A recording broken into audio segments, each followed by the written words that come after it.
So I'm sure all of us have had moments when we were growing up where our parents did something that really embarrassed us. And one of my favorite stories actually is not mine, but a friend of mine would tell the story of when he was much younger. His dad owned one of those cars that kind of sounded like a weed whacker sometimes, so a couple cylinders had gone. It was kind of a piece of junk, to be perfectly honest. And so much so that anytime they would go up a hill, the dad would have to floor it going down in order to ramp up enough speed to hopefully make it to the top. And one time they were going through this procedure, and you can imagine his dad like gripping the steering wheel and looking hard into the window and running as fast as he can on the engine, and then to their left comes a guy in a really nice sports car zooming by them, and my friend was so ashamed in this moment that he literally slunk down into his seat out of view. But what I always found interesting, and this was years later, was hearing his dad's side of that story. Because his dad, at the time, was in school to prepare for ministry. He had actually left a job, cut their income, they had moved to this new town, and one of the reasons they had a beat up old car was simply because they didn't have money to afford a good one.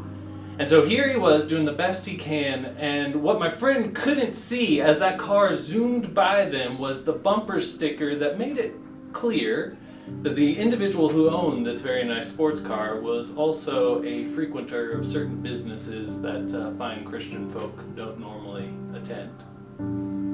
And when you would hear him tell the story, there'd always be a little bit of heartbreak in his eyes, because he wondered in that moment, as he looked at this man who was very clearly living a less than righteous lifestyle and yet had the funds to afford a really nice sports car, and here was he in this piece of junk, and he looks over and his son is so ashamed of him that he's literally sinking down in his seat. And he begins to wonder to himself, what am I doing? How is this fair? It was as if the cosmic calculus was off. Things weren't balancing right. And in many ways, the same sort of problem comes up in our passage with Job today.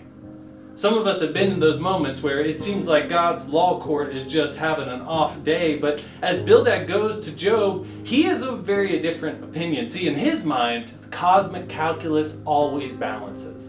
Good guys get good things, bad guys get bad things. That's the way it is. Here's Job. What is he getting? Bad things. What does that mean? He just needs to repent.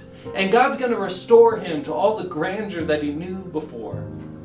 But Job, in the midst of hearing that, agrees that maybe that's the way things usually go. But in my case, Job said, things have gone awry. I am innocent, yet bad things are happening to me. The cosmic calculus is off. The divine law court's not functioning properly. And what really was thrust into the mind of Job at that moment, and what was thrust into the mind of my friend's father, and the moment when that car zoomed by was, is God just? And that's the question we're going to tackle today.